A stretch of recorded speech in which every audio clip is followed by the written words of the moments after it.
Umatras ang babae. Wala akong sasabihin sa'yo kahit patayin mo ko.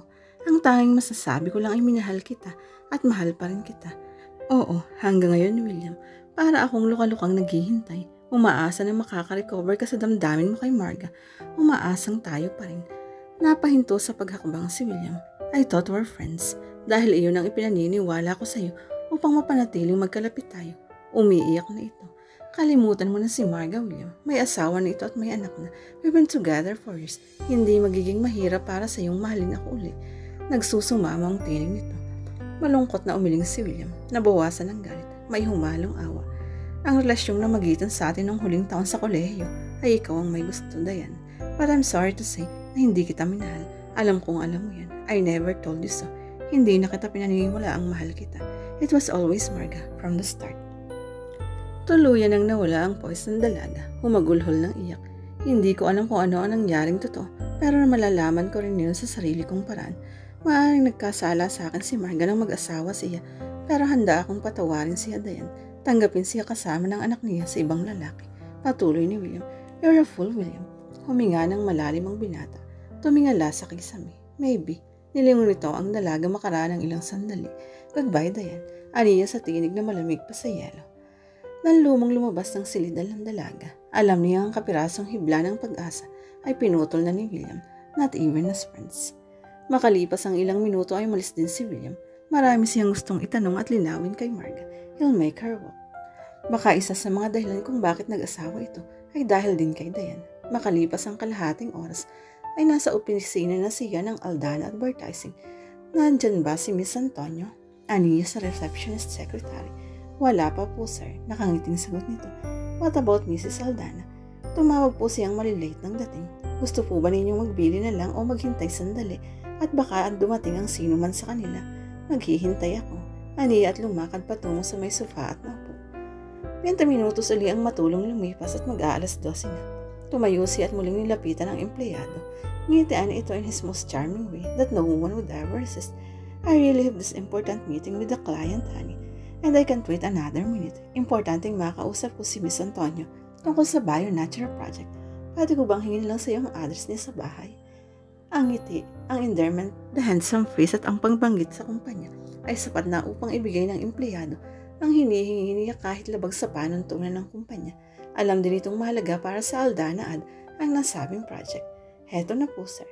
Inabot nito ang kaperasong papel na kinasusulatan ng address ni Marga. Kinindatan ni William ang dalaga. Thank you, you're a real darling. At mabilis na lumabas ng building. Sa mismong garahe ng unit, pinaradan ni William ang sasakyan niya. May ilang segundo din siyang naghintay bago may sumagot sa doorbell. Sino po sila? Si Grace na bahagya lamang bilok sa langgit. Nariyan ba si Marga? Wala pa po. Maaari ko ba siyang hintayin sa loob? At uwiling sumagot ng katulong. Ngumiti si William. Hindi ako masamang tao. Taga San Ignacio din ako at kaibigan ko. Ang mga Antonio. Wala siya sa opisina niya dahil galing ako doon. Tawagan mo kung gusto mo. Kilala ko ng sekretarya. Sandali lamang nag-isip si Grace. Pinapasok ang binata. Inikot niya ang mga mata sa buong kabahayan. Simple lang lahat ang ayos pero may touch of class. Walang narawang kasangkapang hindi ginagamit. Maupo ho kayo. Itinuro ni Grace ang sopa. Hindi tumitinag ang binata. Nanatiling nakatayo. Napagtuunan ng pansin ng mga laro ang nakakalat sa sahig.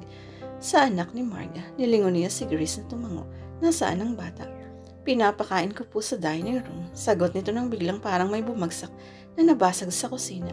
Mabilis na tumakbo roon si Grace. Sumunod si William. Sirap na umahon mula sa high chair at naabot ang baso sa mesa ang natabig. Marahil ay tangkang kuhan. Ralph, naku, munti ka nang mahulog.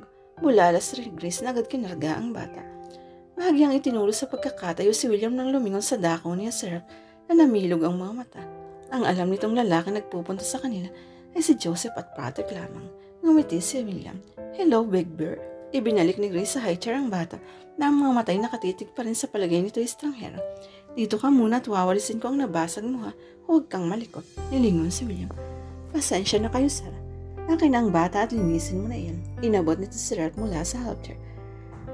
At ubiling sumunod si Grace. Sa salas lang kami. Assurance ni William. Inilapag niya sa sopa ang bata at tinitigan. May kung anong bumundol sa dibdib niya. Gusto niyang alisin sa isip kung anong tila nagsisiksik roon. What is your name? Tanong nito. Ralph, your name. Sagot na ganting tanong ng bata. William, sagot nito sa baradong lalamunan. Pilit pa rin inaalis sa isip ang bagay na ang kaharap niya ay isang buhay na larawan ng mga litrato niya sa album noong maliit pa siya. Lumaos mula sa sopa ang bata at kinuha mula sa bunto ng laruan ang bolang binili ng ina. Iniabot kay William. Play basketball shoot. Nagkakandahaba ang nguso nito na tumingala sa kanya. Tumuwid siya ng upo. So, you want to be a basketball player, ha? Okay, I'll show you how to dribble. Nag-dribble siya. Tuwang-tuwa si Rap na nagtitili at pilit na hinuhuli ang bola. Nang ibigay niya ang bola sa bata, ay pilit nitong ginagaya ang ginawa niya. Nagsisikip ang dibdib na pinapanood niya ito. Natanawan niya si Grace na nakamasid sa kanila.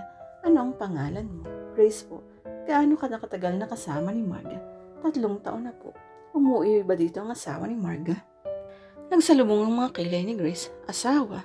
Ang daddy ni Ralph. Umiling si Grace.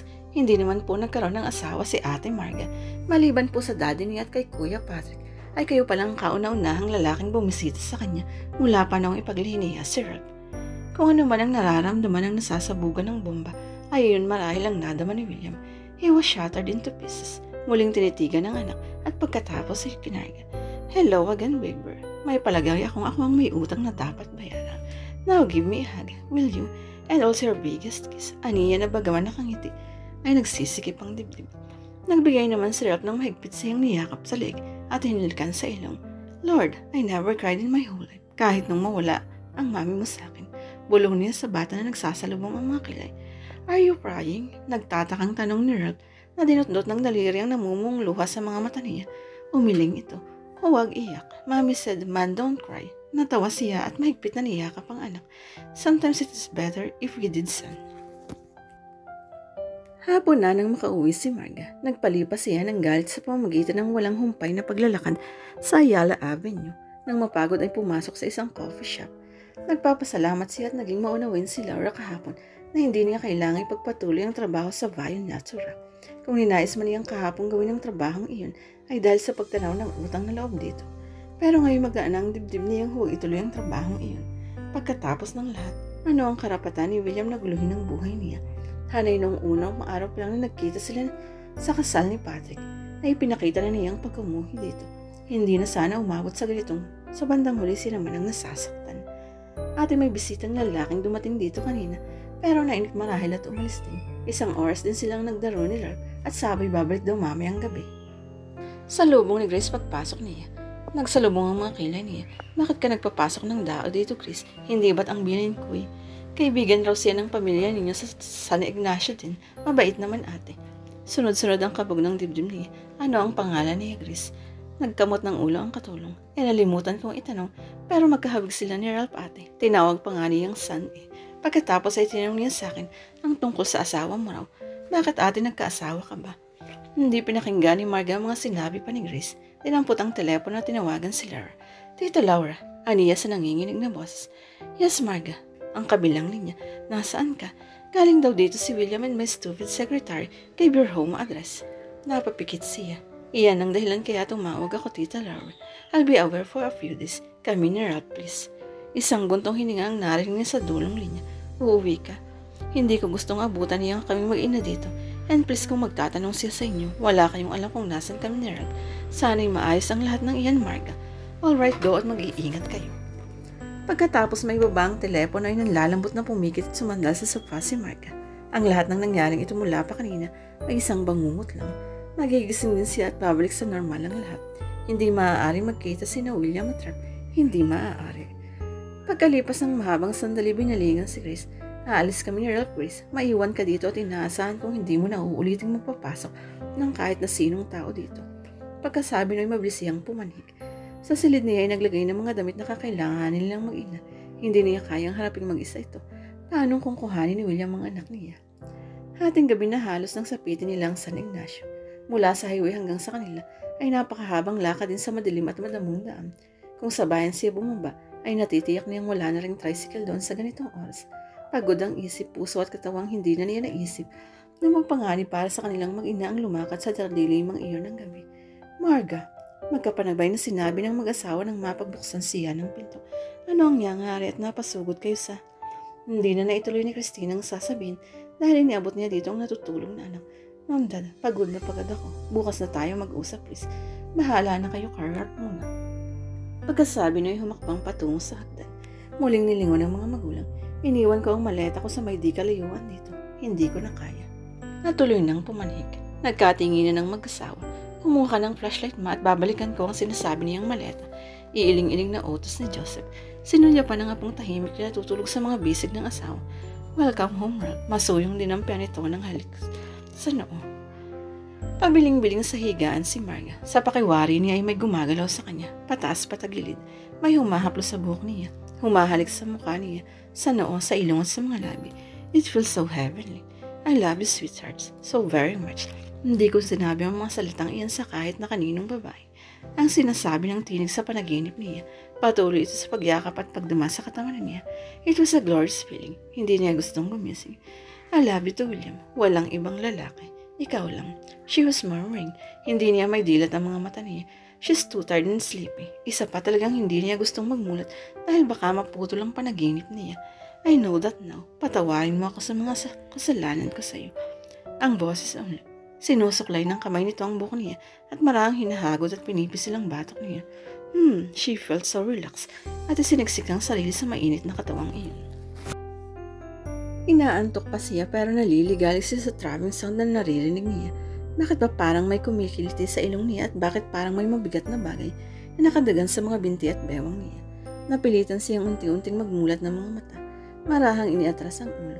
Matitipon ng dibdib ang namulatan niya at marahil ay ang tibok ng puso nito ang naririnig niya at ang mga pinong balahibo sa dibdib ang kumikiliti sa ilong niya. Pipikit sana siyang muli nang may maisip. Balahibo sa... Kasabay ng pagbangon ay tumili si Marga. May katabi siyang lalaki sa higaan, nakayakap at nakanantay sa kanya.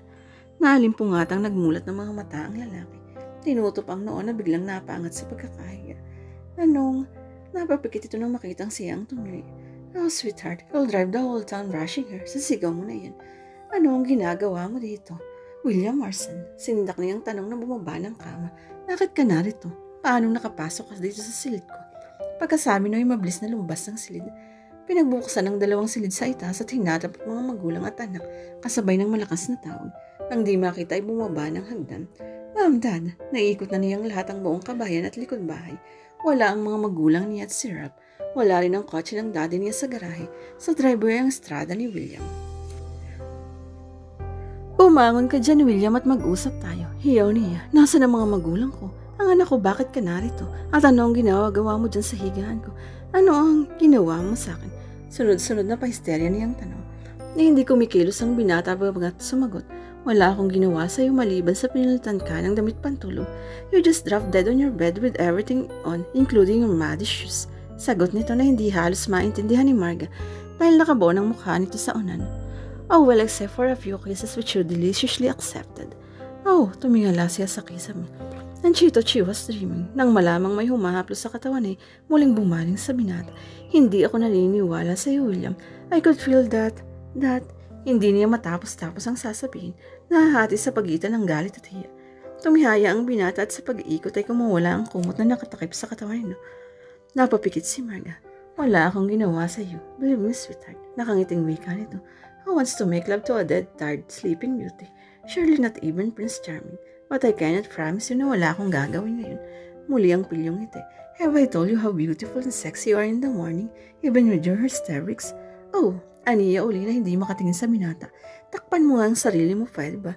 Kung wala kang ginawa, bakit ka nakahubad? I always sleep in the nude, sweetheart. Di lalo na kung katabi kita.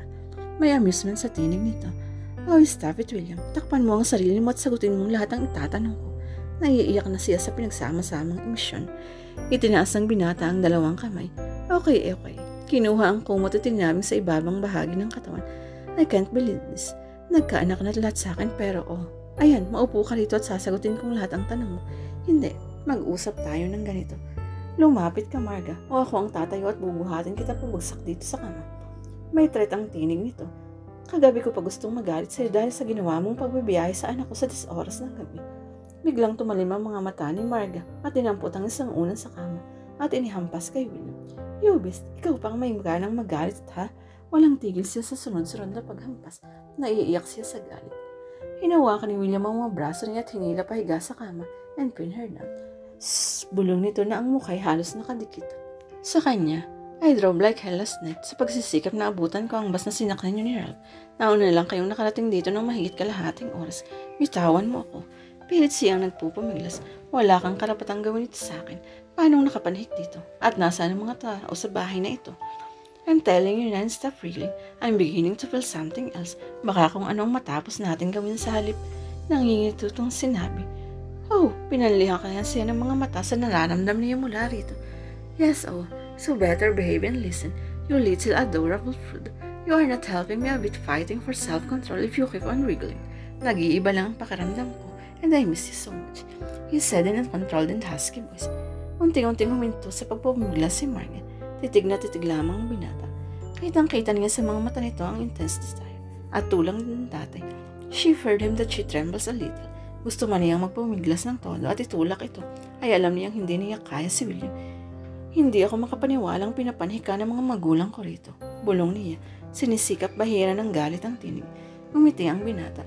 Nilaro ng daliri ang kontor ng mukha niya. Wanna bet, pinapanhika ko ng daddy mo.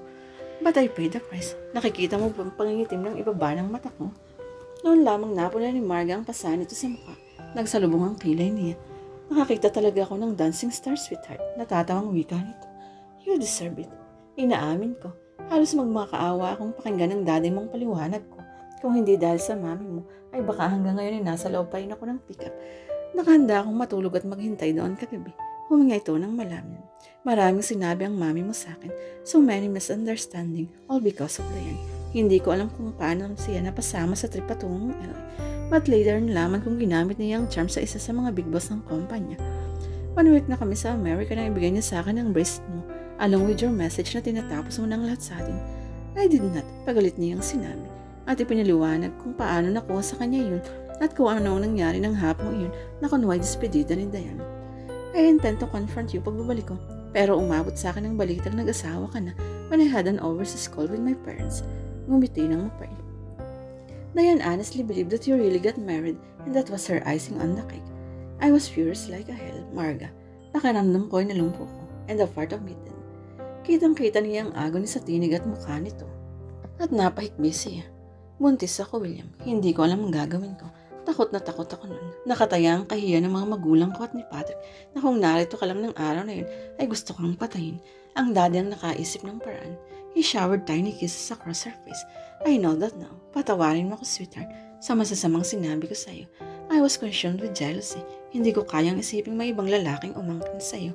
At kung muli pa akong sinaktang ng daddy mo kagabi, ay tatanggapin kong lahat makabayan man lang ako sa lahat ng paghihirap na tinis mo.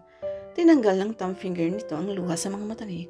Ang hindi ko maintindihan ang kung bakit pinaniwalaan mo si Diane na magpapakasal kami sa Amerika. Marahang kumawala si Marga.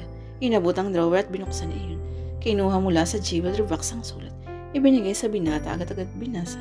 Isang malaking pagkakamali ito, Marga. Hindi ko isinulat ito. That was your handwriting, nalilitong sinabi niya. Umiling si William. Hindi. At kung sino man ang binayaran ni Diane na gumawa nito, really did a good job. Maliban sa mamunting stroke ay mapagkakamalan talagang sulat kamay ko ito. Except for 2 important things that you miserably failed to notice, my sweetheart. Masuyong tinitigan niya si William. Kinabigat muli siyang inihaga sa kama. What 2 things? Hindi ko kailanman ginamit ang pangalan mo sa pambungot sa lahat ng mga written communications ko sa'yo. Isn't it always, sweetheart? Pangalawa ang pangalan ko. Yes, buong nakapirma ang William. Agad siyang bumangon at kinuhang papel. Maras na linamukos at inihagas. Lagi na ay Arlang nakapirma sa akin, di ba? He whispered so softly sabay muling kabig sa kanya, wrapping her in his arms. Bakit hindi ko napunay yun? Bakit? Niyakap niya si William at pinipilit itago ang paghipit. Shhh! Hinagkat na siya nito sa buhok. Kung paano hindi ko rin naisip na hindi ka magpapadala ng mensahe sa ibang tao. Maraming panahong nasayang, sweetheart, but we have a lifetime to compensate it. Itutuwid natin lahat ang pagkakamaling na ipaniwala sa marami sa bayang ito. Bakit pinayagan ka ng mami at daddy na dito matulog sa silid ko at nasaan sila? Aniya na kumawala sa pagkakayakap nito. Because I promised them that we will be married very soon. At mami ang gabi pupunta dito ang mama at papa upang mapag-usapan ang tungkol sa kasal natin. Paano nalaman ng mga magulang mo? Pagkalis ko kahapon sa bahay mo ay tinawagan ko lang ng long distance sa mga magulang ko and explain everything. Believe me, sweetheart, kung paano hindi naging madali sa daddy at mami mo. ay ganon din sa kanila. We were warning lines at galit na galit sila sa akin dahil kinawan daw kita ng pinsala. Natatawang paliwanag nito. Anong sabi nila? Sa kailaliman ng kanyang puso ay nag-uumapaw ang galak. Hindi ako patatawarin kung sa araw mismo ito ay hindi ko madadala ron ng apo nila. Kaya may palagay akong uuwi dito ang mami at daddy mo na hindi dala si Ron. Hindi papayag ang mama at papa na hindi maiwan sa bahay ang apo nila.